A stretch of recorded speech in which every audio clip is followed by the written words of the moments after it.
Hello guys, welcome to this section in data exploration and data visualization.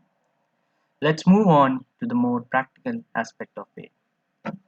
We have already used a data frame and read from a CSV file and stored into a variable named df.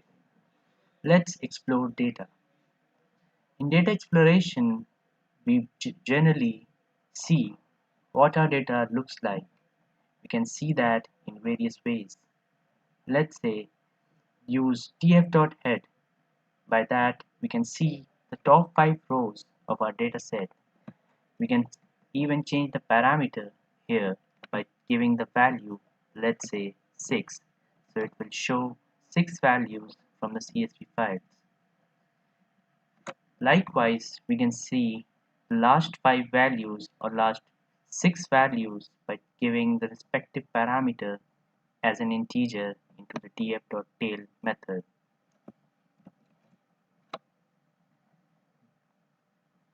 We can even see random values from sample data by giving the amount of data to be represented in the form of an integer, let's say 5.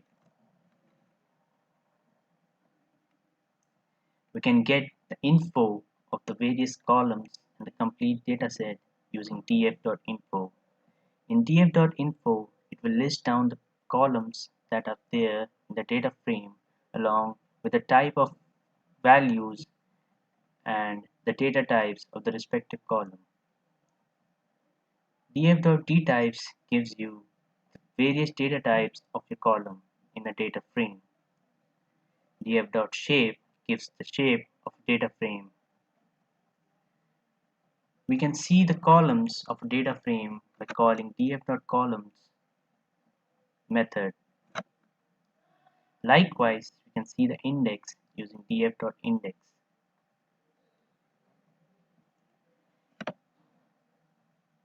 We can even see the categorical data and the type of data values that are there in a categorical column.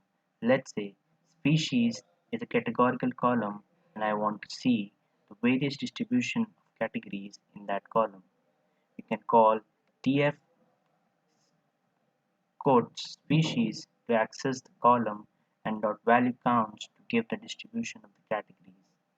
This will list down all the categories and the count of it. To access data in a data frame, there are various methods. One of them is df.location, which deals directly with the column name. The colon here represents all the rows and the species refer to the column. This will list down all the rows of the species column. Likewise, we can even use the index location to access the columns. Here column represents all the rows and -1 represents the last column of data, which is species.